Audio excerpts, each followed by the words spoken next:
Welcome everyone to our webinar. Thanks for coming. I'm going to introduce the speaker and then he's going to share his screen and we have a presentation set up for you. So this is Claude Turcotte is going to be speaking today. He is the CEO of MaestroVision. He has a technical background, including a degree in electrical engineering from Quebec University. And he has designed and produced highly innovative technical installations for broadcasters, law enforcement, courts all throughout North America and Canada. He has gained considerable business insight and acumen while attaining an MBA from Concordia University in Montreal in 2004. In 1998, he incorporated MaestroVision. We are a software development company specializing in broadcast technology, providing high-end quality video servers and media asset management to broadcasters.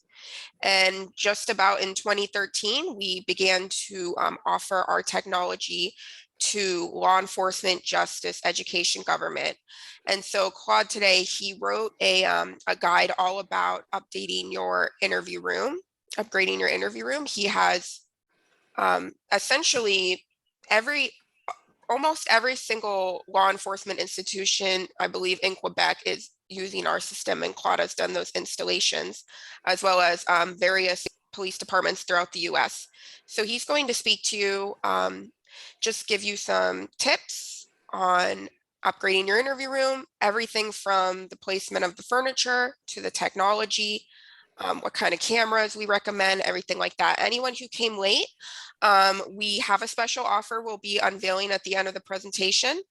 If you have to leave before the end, that's okay. We're still going to count that you were here and we'll send you the special offer via email. As well as if anyone has any questions throughout the presentation, please just put them in the chat box and then we're going to read them at the end for Claude to answer. So just so you don't forget them, feel free to put them whenever, but we're just going to let him do the presentation and then so that we don't interrupt. And then at the end, any questions you have, you can send them whenever and we'll read them at the end for him. So with that, I'm going to hand it over to Claude and thanks for joining us today.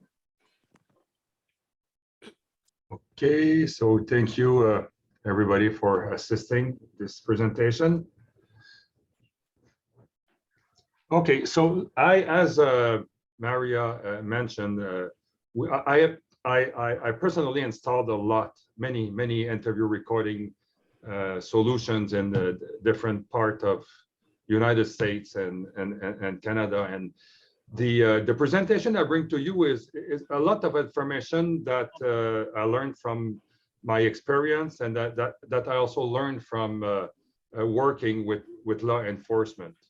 So hold on. Okay. So look, interview recording is not something that as simple as we think. The reality is way more complex. When we talk about recording an interview, we're talking about creating evidence, and the objective of recording the interview is to ease your work, is to make sure that once the recording is done, that you are capable of searching those recording, so you can search, retrieve, playback. That needs to be efficient. So in order to ease your work, so in order to do that, you need a system that has annotations. You need, I don't know why my mouse is not working, but anyways, you need something that sound is crystal clear, because in fact we do video recording, but when we do video recording, the audio is more important than the video, because even if the video is not totally sharp, you have to be sure that you hear perfectly what the person has said, especially if it comes from children or from somebody that does not speak very loud. You also need to record the documents. Very important, very often during an interview, you're recording what's happening, you're recording the person, but you're presenting document to that person. And this information is not recorded with the cameras. So you need to find a way, and we will discuss different ways to do this. We need to find a way to record those documents so they are becoming also a part of the evidence. It's important to record the interviewee, but it's also important to record the whole room. You need in front of a judge, you have to be able to show that nobody tried to intervene. There's a situation an officer told me that the interviewee mentioned in court that he was threatened by someone while he was interviewed, and there was not a camera showing the whole room, so they could not prove that the guy was not telling the truth. So one thing important is the equipment. You need to select the proper equipment in order to do a proper recording. So about the cameras considerations, there are a lot. Claude, sorry to interrupt. Do you want me to show the presentation? I can't see the presentation on your screen. I just see the first slide. Is that the same for everybody? Yeah, I just see the first slide. Hold on. I will just stop the sharing. And I will do a sharing again.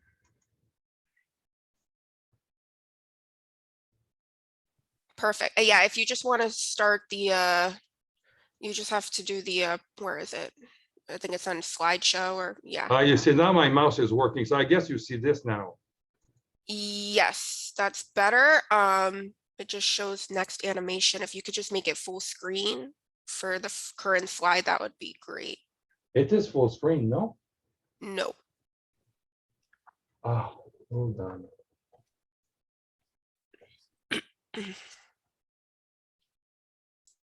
What about now? Yeah, okay, good. Okay, very good.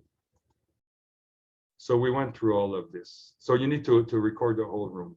Now, talking about equipment, camera considerations. There are a lot of different camera technologies on the market.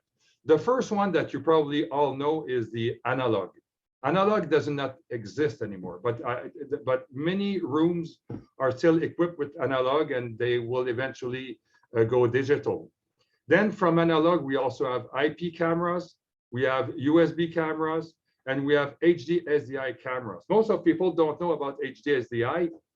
It's a technology that is used by broadcast television stations, but we're going to go through those.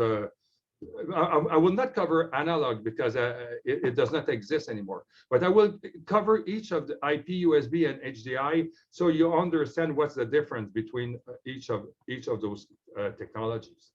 So IP cameras. IP stand for Internet Protocol. It's clearly the most popular type of camera on the market right now. It was designed for surveillance. So anybody who has a surveillance system is using IP technology. And it's one of the things is it's very easy to install because you don't even need power. You can put a camera, wherever you want. The power will come from the Ethernet cable. You plug the camera to a router, and then you can have access to that camera anywhere you want. So and they can be located at considerable distance. And there's also a lot of time because it's the most popular. You can have like fixed position. You can have like PTZ. It can be mounted in a dome. It can be bullet, hidden, and so on. But let's talk about the technology itself, how that works. So in the case of IP cameras, the encoding is done inside the camera itself. So what the camera does, it creates packets, and those packets are transmitted to a router. So you can have multiple cameras sending those packets to the router. Then the router will take those packets and send to the computer, and then the computer will recreate the video from those packets. There's a delay because it's packets and because it needs to reconstruct. There's a time difference between when it's generated, when it arrives at between 1 and 2 seconds. the fact that it's 1 and 2 seconds is not a big deal. The problem is like it's variable. So the timing is not perfect. And I explain why it's important. In order to record high quality of audio, you cannot record. Sorry. You cannot use the input of the camera. You cannot connect the camera to the inputs, and I'll explain later when I will talk about balanced and unbalanced audio, because the inputs of the cameras are unbalanced, and we'll cover that later on why it's important. But the problem, so if you want to have high quality audio, you need a balanced connection between your microphone and the computer. And because here it's going to speed light, is very fixed. It's like the time between the microphone and the computer is 0 seconds. So because it's speed light and here it's 1 to 2 seconds, you need to time the creation of the video coming from IP cameras to the audio. And if you can time this, but if you have a recording that is, let's say, 30 minutes or an hour, after a certain time, there's going to be a desynchronization between the video and the audio, and then you will start seeing lip sync problems. And it's a kind of situation where the person talks, but because the audio is not perfectly synchronized with the video, then you have the feeling it's not the person talking. And in front of a judge, sometime somebody may say, was that edited or what? Okay, so this is one of the issues that we have with IP cameras. But there are advantages. There are pros for IP cameras. The pros is like there's a wide variety that is available. And the video generated is already encoded into an H.264, which is the most common encoding format. So it means for a manufacturer to develop applications on IP camera is very easy. So for that reason, you will have a lot of different applications running with IP camera. And they are extremely easy to install and configure. The cons is like IP cameras are designed for surveillance. That does not really require high quality of video and especially of audio. So the quality of the audio is poorer, and the encoding that you create is, like the encoding in the IP camera come from a chip inside the camera that is a very tiny chip, and it will encode, but with the algorithm that it's using is not as good as if the encoding was happening in a computer. I need to explain something, because it's not because you have a video that's got two different videos coming at 1 megabit per second are not necessarily the same quality. So you cannot qualify a video by its bit rate. What's important in encoding a video is the algorithm that is used in order to make those packets and recreate the video as it was one at the beginning. So you cannot just qualify video quality by its bit rate. It's all in the algorithm that is used to encode it. And the algorithms used in IP cameras are cheaper because they are price sensitive. So it makes like the quality not very good. So also normally the connection, the audio connection on an IP camera is unbalanced, and I will explain later what's the difference between balanced and unbalanced. That makes the quality of the audio poorer, and it's also like they also connect to the internal router of your police station. So if there's a breakdown in the network, then you will not be able, your cameras will become useless. And especially in police stations where they have 10 recording stations all connected to the same router. I mean, I saw this, not one of our customers, but somebody I was talking with was using IP technology. They had like 20 interview rooms. And because the central routing system, the central routing system became defective, and all the rooms were out of working. And also IP is more vulnerable from external hacking. So the second type is USB camera. Everybody knows about USB. Is the type of camera that you install on your computer. Right now, you're all watching us, and I can see you because you have a USB camera on your computer. So USB was designed to connect directly to your computer via the USB port, and it's widely used for teleconferencing, classroom, and so on. So the way it's work is like there's a video sensor in the camera, but it does not encode. The encoding is happening in the computer itself. So you end up with a better encoding algorithm, and it will create a better video signal. So the thing is, like, the length of a USB cable cannot be longer than 15 feet, but they are ways. I'll explain that later. But they are ways for you to expand a USB camera to 300 feet. So it's not becoming a problem when it's used for in interview recording. So they also have integrate microphone, and they or unbalanced audio inputs. The advantage is our many devices can simulate a USB connection. And I take as an example, now, I mentioned before that you need to record the document that you are presenting to the interviewee. So with a USB allows you to get the picture from an iPhone or from a tablet, and using a technology that will allow you to have the screen of your tablet or your iPhone directly recorded in the computer. So you can have like two camera inputs, and then one input that is your iPhone or your tablet, and you will be able to record this at the same time.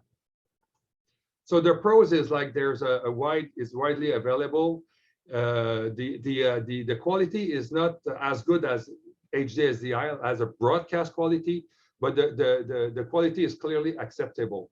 And as I mentioned before, like there's a limitation in the cable, but you can overcome this. There are USB extensions that exist that can bring you up to 330 feet further. So I never saw like a recording station further than 330 feet from the interview room. So it's possible to connect the audio directly to the computer, and you get almost full synchronization. I cannot say it's perfect. In IP, you end up very often with half a second delay between the video and the audio. With the USB, you have 1 to 2 frames. So it's like 1/10 of a second, let's say, a difference. And 1/10 of a second is not significant enough for you to perceive that there's a desynchronization between the lips and the video. So the cons is like the encoding occurs in the computer, and it means like you will have greater utilization of the CPU. And the consequence of this is depending on how powerful is your computer, you're limited to about 6 video recording at the same time. And it's less stable. It's better than IP, but if you compare with HD-SDI, it's a technology that is less stable. Now let's talk about HD-SDI cameras. HD-SDI stands for high definition serial digital interface. This is a technology that is used in all television stations today. I mean, MaestroVision at the beginning in 1998 developed video servers for the broadcast stations, and this is the technology that we were using. It was developed by the Society of Motion Picture Television Engineers for the highest possible quality of video and audio required by broadcaster. So it means like with HD-SDI, you end up with broadcast quality video recording and audio recording. It provides a stunning result when it's encoded in H.264 format. and the video is encoded using hardware. So, you know, with IP, the video is created inside the camera itself. With USB, the encoding is done in a computer, but with a software-wise in the computer. But when we talk about HD-SDI, it's actually a hardware card that is installed in the computer that will generate your video. And that's the reason why you have a much better quality. So the hardware encoder uses a foremost algorithm to provide the highest quality output that you can have on the market. Pros and cons. Pros is like, as I said, it's the best technology for interview recording. You have perfect synchronization between audio and video. You can record a monitor screen because it's possible to take the output of a monitor screen and transcode to HD-SDI. And the connection of the audio is balanced. It provides the highest bandwidth and the clearest sound quality. Cons is like it's more expensive because of the card, because of technology, it's more expensive. And the variety of camera available is limited. You have less, I mean, there's a wide range for the broadcast industry, but when we talk about that type of camera here, or this type one, like this is one that you can hide in a wall. But there are others. I think we're showing two ones here. So you have this type here, and you have the dome one right here.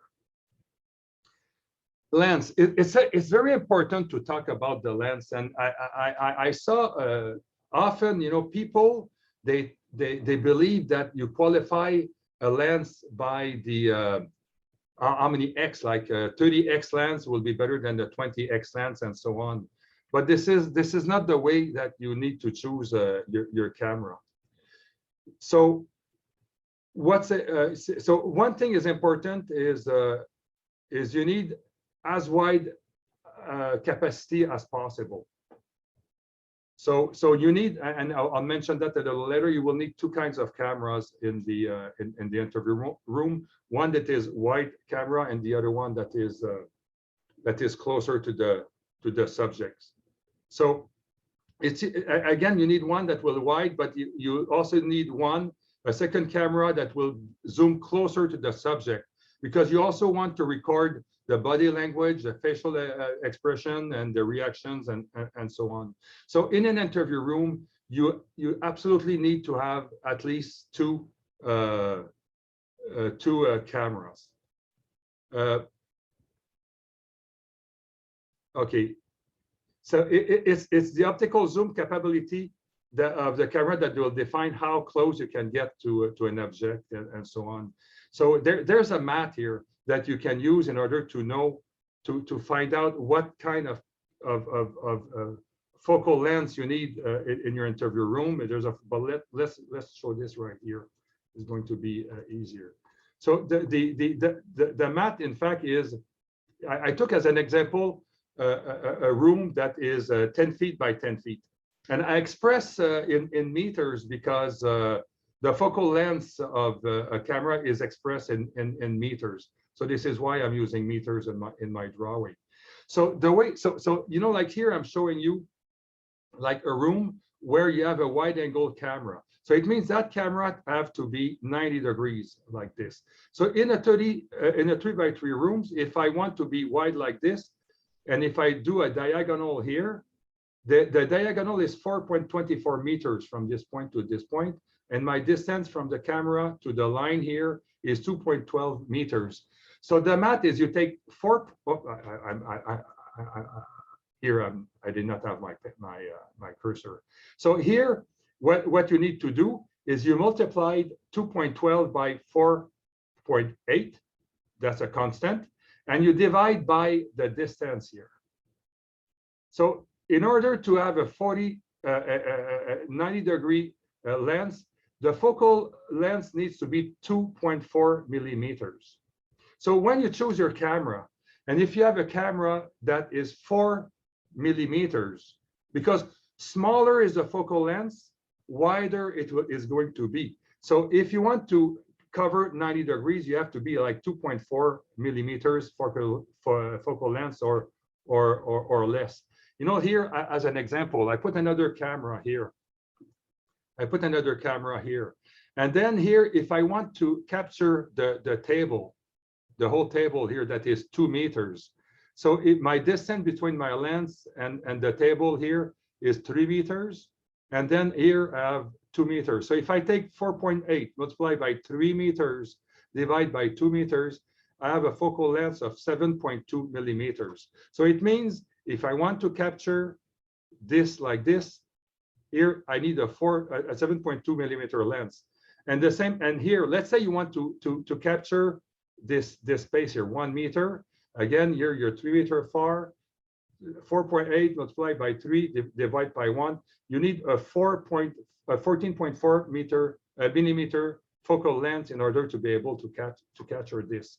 So if you look on the specifications of your cameras, I mean, you will have a lot of different specifications, and the most important here for your lens is written right here. You see, like here, it's telling you that the lens is 2.8. It's a variable lens that goes from 2.8 millimeters to 12 millimeters.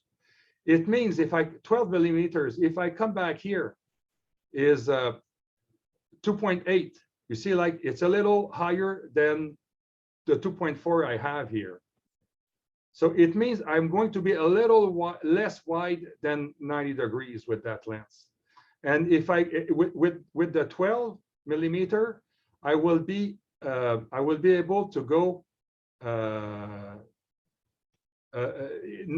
not as close as this, because 14.4 give me this, or 12 will probably give me 1.2 meters wide. So that lens will not allow me to have a zoom on the face of my interviewee. So if I look here at the optical zoom of my lens, it goes from 2.8 to 12 millimeters. So it's a 4.3x lens, and there's no digital zoom. You have to take care, because some cameras will also offer digital zoom. A digital zoom is not optical. It's what they do is they will reduce the number of pixels. So they will just zoom in the picture itself. So you will end up with a less quality result if you're using a digital zoom. So this camera here is ideal for a wide angle camera, but probably not good enough to record the interviewee. So the lens that we would normally recommend is two lenses. One fixed that will go from 2.4, and honestly, it's hard to find 2.4. I find 2.8 a lot easier. But even if you are like not 90 degrees, let's say you are like 88 degrees, it is sufficient to cover the whole room.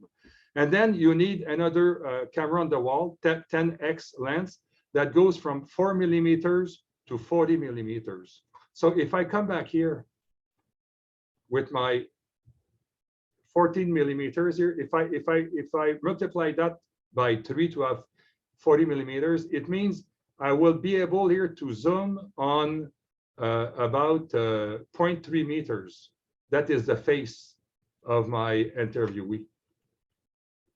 So this is why normally 4 millimeters to 40 millimeters is ideal. If you go like,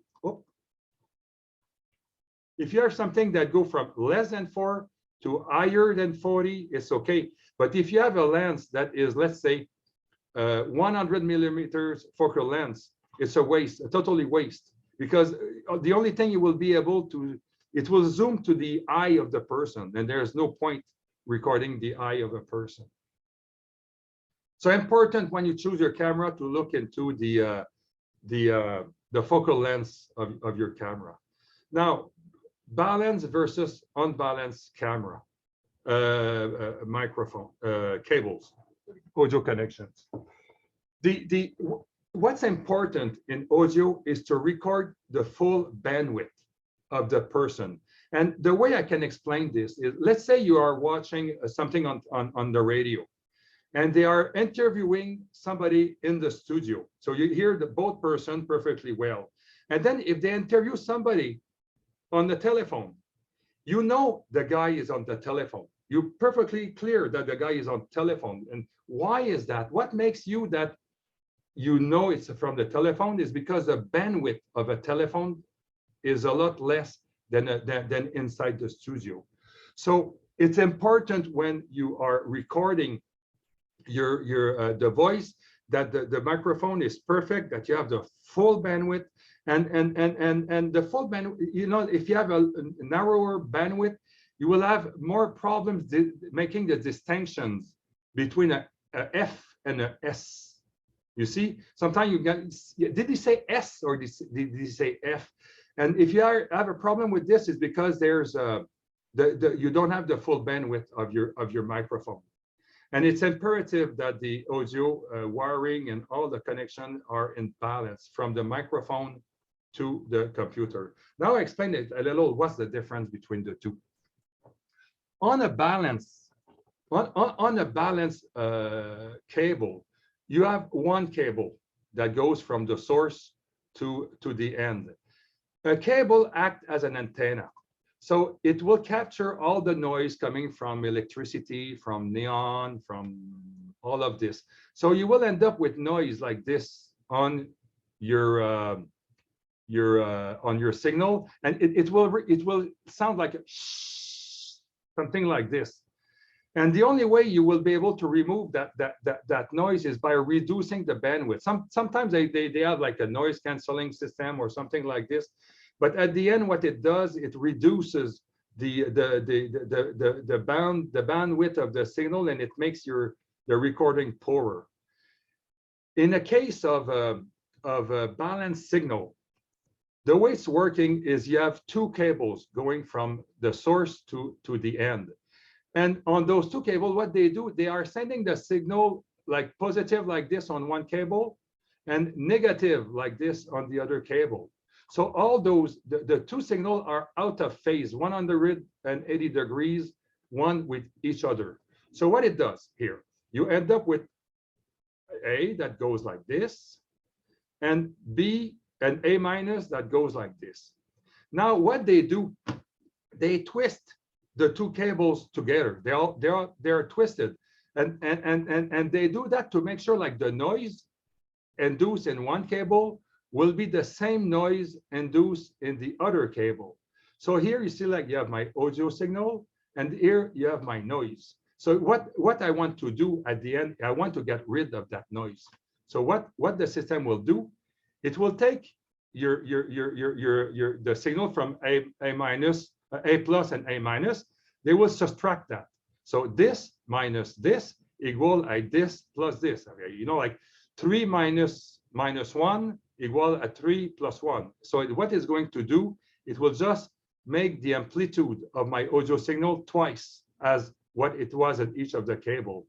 But because the noise on each of the cable are in phase, if I do this to the noise minus this to the noise, I will end up with absolutely no noise. So this is why by utilizing balanced audio cable, you can have very, very long cable, keep your bandwidth, and end up with absolutely no noise at the end of the cable. So this is the same type of cable that is used for microphones. When you connect a microphone, like a professional microphone, you'll see like it's a 3-connector cable that connects to this. It's because it's a balanced connector. It's a balanced cable. Now microphones, important to choose a proper microphone. There are mostly there are more types of that than 3, but in general you will find 3 types of microphone on the market.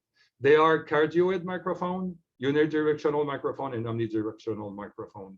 Like this is the omnidirectional, cardioid, and unidirectional microphone.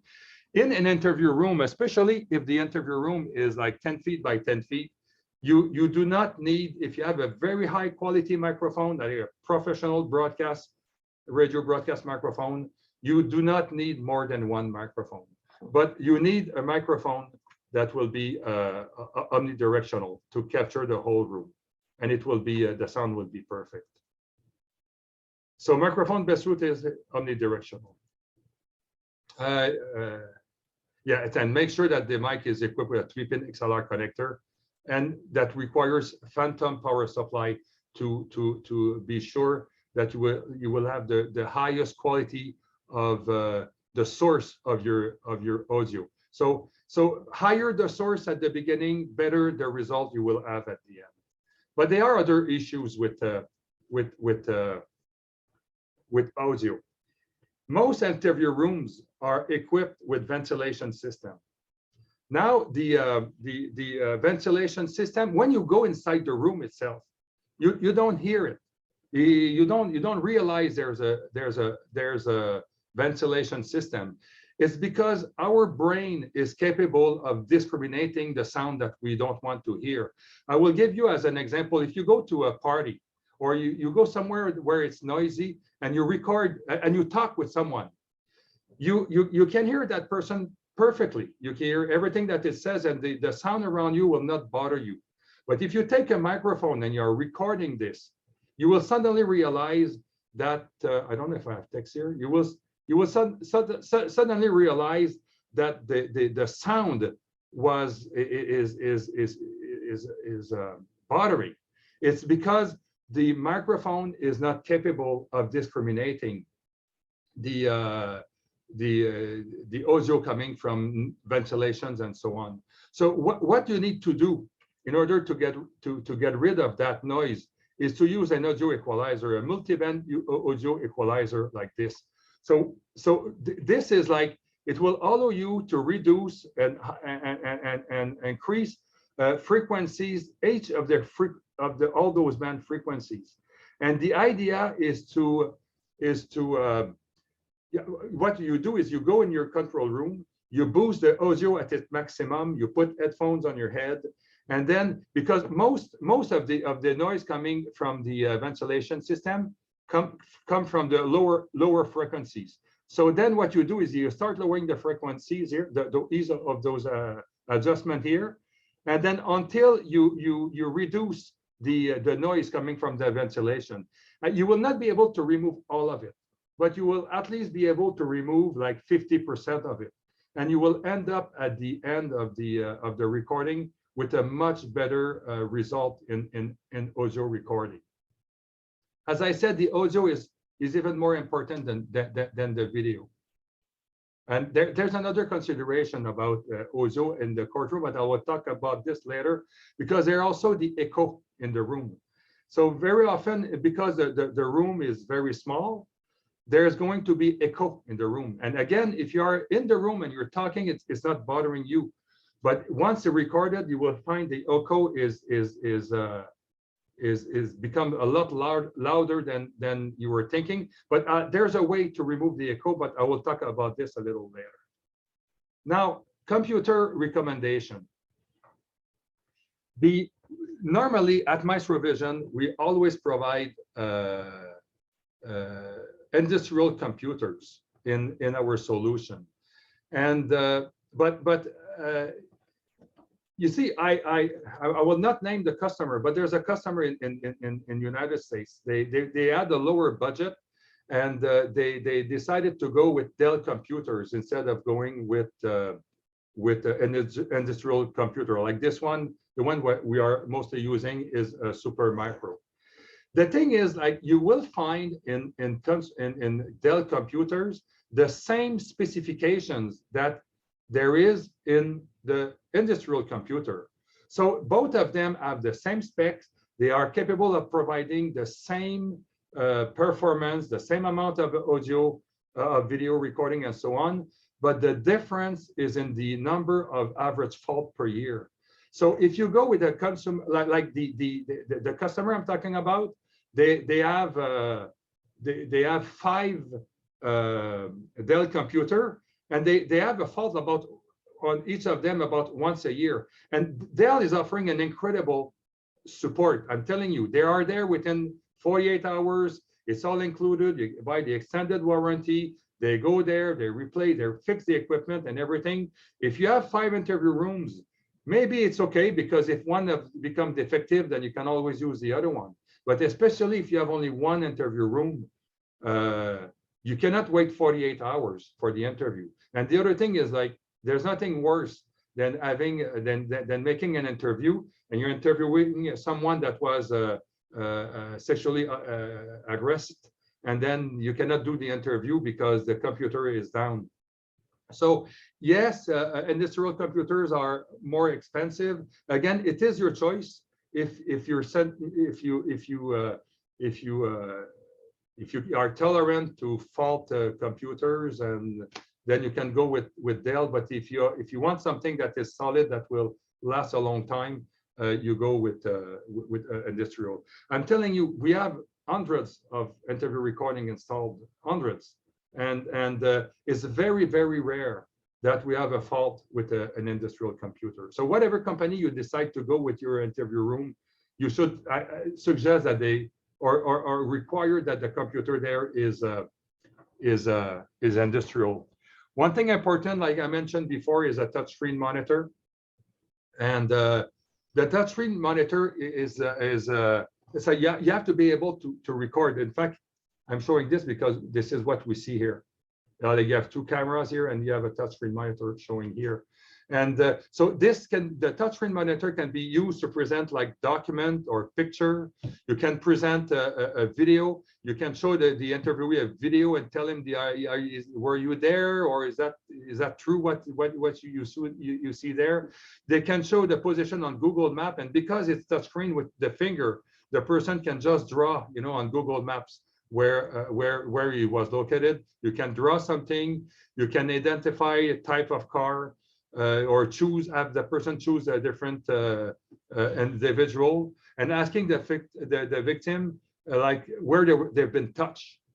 So like if the person draw on a piece of paper and it's not recorded, it's never as good as if you put a mannequin on the screen, and the person can circle where he was touched. And also it is widely used also for Skype. And it happened like me. I'm located in Boca Raton, Florida. I have a customer here like in Lantana. The guy told me, because they have our solution with a touchscreen. A police officer from New York wanted to fly to Florida to interview the person, and the officer here in Lantana told the guy, you don't need to fly here, because we have a touchscreen monitor with a camera. We can make a Zoom or a Skype presentation, and we will be able to record you. You will be able to see the person, and all of this would be recorded with our interview system. And the same thing is for a smartphone. There are technology now today that can allow you to record a smartphone. I have 15 minutes left. I should be on time. Something important also is portable interview recording. Very often, it's not always possible to bring the person in an interview room, especially when in cases where it's a domestic violence. Very often, a woman was not treated properly. The officers go at the place. The woman wants to complain, wants to file a complaint against the person. You take that woman, you bring in the car, you bring to the police stations, and all this time that woman had time to think, about, maybe I'm not so sure I want to complain anymore. Maybe I'm not so sure I want to talk about what happened anymore. So sometimes if you come in place and in the comfort of the house there, you have a small interview recording kit you install there, and then you will be able to get the evidence. So it can be used, to suspect or witness in an hospital, a suspect in custody, or a victim that suffered sexual assault wants to stay in the comfort of their home. So again, like the interview should occur as close to the time of the crime as possible, so no details are missed. Now, software consideration. So there are a lot of software there. One thing very important, it has to be easy to use. Police officers are not necessarily technicians, and they don't always want to require a technician in order to be able to make a recording. One thing is the start and stop has to be easy. So we normally suggest like a start and stop of a recording is a button outside or inside the interview room. Most of the time it's outside, and we make it such a way that if a person press a button, it will not start the recording. What we do is we have to press 3 times. It's like an elevator button, and you press 3 times in order to start the recording and twice in order to stop the recording, to prevent someone so by accident to stop a recording or just start a recording. It's also important to have a LED record indicator outside of the interview room, because you want people to be quiet outside the interview room. The person inside is nervous. The person you may be able to bring the person to talk, okay? But let's say the person is about to talk, and then the person hear a cell phone outside the door. That's gonna make that person very nervous suddenly. And that person was probably about to say something, but the noise outside of the room may make that you fail in getting what you wanted to have. And but we'll talk about that also, how to prevent sound to go from one room to the other. Video format, yeah, there's 2 types. You have a picture-in-picture, and this is the most popular one. There's an advantage of picture-in-picture because it's only 1 file. But the thing is, like, you cannot switch between the 2. If you put a small picture inside a big picture and you want to have more details of the small picture, this is not possible. So the best way normally is to go with something that is multi-screen. So it records all different screens, and in playback it will allow you to have all of those individual screen and full screen, full screen. You also make sure that you have annotation functionality. You want your interview recording to be efficient. So when you want to listen again to what was recorded, you have to be able to go to specific points. So we normally suggest to have annotation functionality, but also thumbnails functionalities.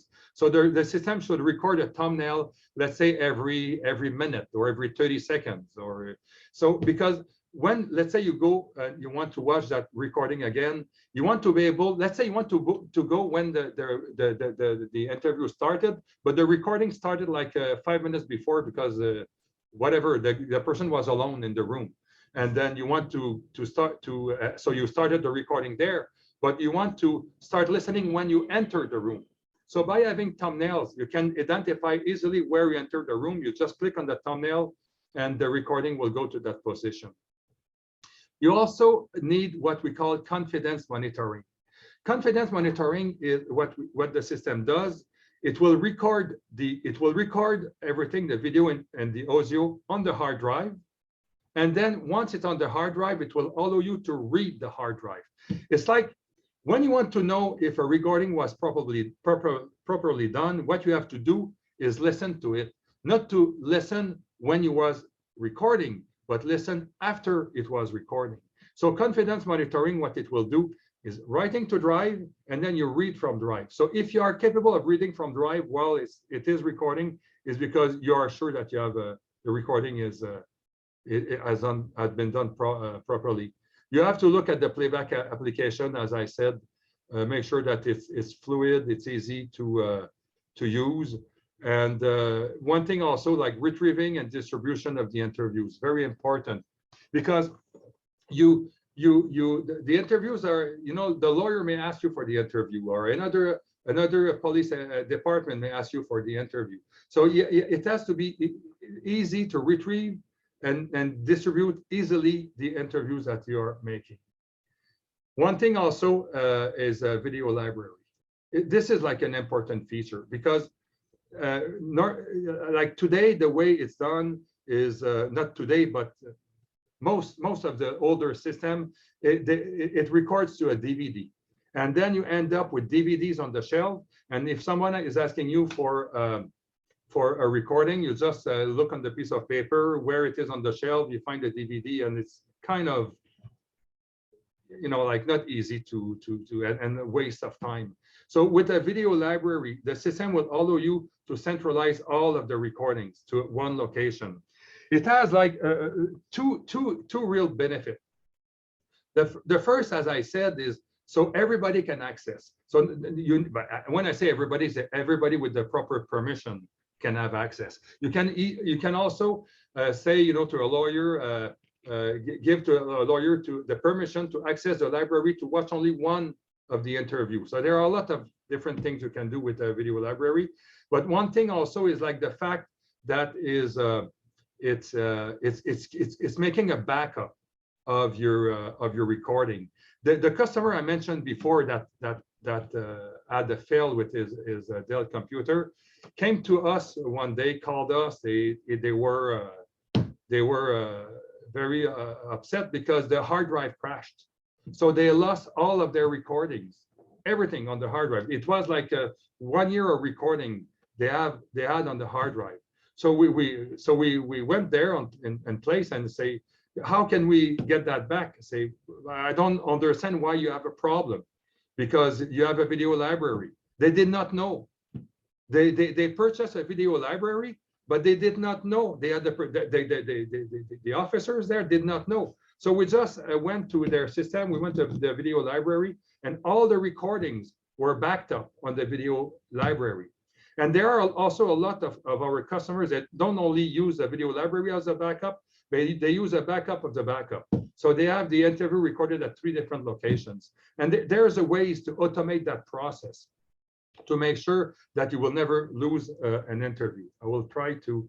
So you have to talk about media file compatibility, annotation. There are security issues that we need to discuss. Now, there are 2 types of library: on-premise and cloud. And I only have 5 minutes left. I will go a little fast on that. There is no difference between a cloud and an on-premise storage. In fact, the only difference is the storage is not on premises. The storage is at your location. But the functionality, how to access, and all of this is the same whether you have a cloud or an on-premise solution. We have police stations that have different locations, and they decided to store all of their recording at one location, and it's all storing there as it was a cloud. In fact, the police station, they create a cloud of themselves, and this is what MaestroVision does. In fact, we have servers in a data center, and then we are using that server as a cloud for our customers. So again, like functionality and all of this is the same. The advantage on premises is like long term is going to cost you less, but it's going to cost you more at the beginning because you have to buy the hardware, and then your cost per month will be a lot less. But if you go in a cloud, like on premises security, many law enforcement entities are reluctant to have the information on the cloud, so at least they have the storage at their location. And the cons is short term is more expensive because you have to buy the hardware, but long term it's become less expensive. And then cloud storage, again, we mentioned all of that. I'm out of time a little. So the pros of cloud is short term, it's less expensive because you don't have any hardware to purchase. The connection to the library will be much faster. They have major pipes in cloud, so if like the speed of access sometimes is better than if it was at your location. Let's talk about the interview room. The objective of the interview room is to obtain confidence as much, so you have to make sure that there's no noise coming out of the interview room. And as I mentioned before, use a light indicator to make sure that people are not disturbing. One thing also that we are suggesting, and sometimes we do that ourselves, but you can also do that yourself, you need to seal your door. There are systems that exist. They're not very expensive, that will make a sound block all around the door and on the bottom of the door. You have to understand if the sound will go if there's an opening in air. So if you're blocking the air all around the door, all around the door, then the sound will not go through the door. Now you're going to tell me, yeah, that's not true, because sometimes I can hear sound even through a wall. It's because the sound you hear through a wall is becoming from low frequencies, like boom, boom. And the reason for this is the door here can act as a speaker. So the sound will make the door here move a little inside. And then on the other side, it will move a little outside. So in fact, the door is like a skin, and it will act as a speaker. So if you have very low frequencies, that will be transmitted through the door. But all the low frequencies, like the voice and things like this, will not cross the door. So you need to make sure that the door there is perfectly sealed. Now, the echo reduction, I mentioned before about, like you have to try to get rid of the echo as much as possible. So a trick that we do in order to reduce the echo, because the echo comes from bouncing from walls and to the ceiling. So what we do is like the tiles. Oops. Hold on. Okay. The tiles that you are using on the ceiling, just install those tiles 1.5 feet from the wall, just not the whole wall, but just the top of the wall. You put that kind of tiles 1.5 feet on the top of the wall all around the room. That will reduce like more than 50% the echo in the room. So, and it's really inexpensive. You can have somebody installing this for you. They buy those tiles at Home Depot for it's very, very cheap. And you can, so especially if you're about building your interview room, you can ask your contractor to not only put a tile on the ceiling, but put one all around the room, and that will, I said, reduce considerably the echo. The room should contain a table and 3 chairs. Normally, you need a second chair for an interrogator or an observer. And the interview chair, the chair of the interviewee should be fixed on the floor with no arms or no swivel, so the person is not always moving. And normally, you put the chair distance from the table, so he's not putting his arm on the table. I know it sounds a little, but like especially with long interviewer, if the interviewee become fatigued, it's possible that it's going to be easier to get information from here. So important consideration: the room should afford the subject privacy. I'm not sure about. So the investigator should be aware of how the room will be perceived by the jury. So you should not also make, if you, I saw some rooms, where it looks really rough, the room, okay? So sometimes if you make, the look of the room may be important in front of a jury. And will the room appearance raise issue of dearness or coercion? So summarize, skip IP camera, go with USB, or even better if you can go with HD-SDI. Install 2 cameras in a room, one wide angle and one with varifocal with different focus that will focus directly on the subject. Invest on a professional omnidirectional microphone. Invest in audio equalizer to reduce background noise. Utilize industrial computer for maximum reliability. Record a touchscreen, tablet, smartphone to improve the recording experience. And I don't know, why is that? Why I'm going forward. Okay, so there are things that I did not cover, because I even passed, like I write an hour. Security tips, and I did not cover interview software minimum requirement tips like user interface sessions and a lot of things that I did not have time to cover. But you will be able to get all this information from the guide. So all the information is there. And in fact, if you scan the QR code right there, it will bring you to our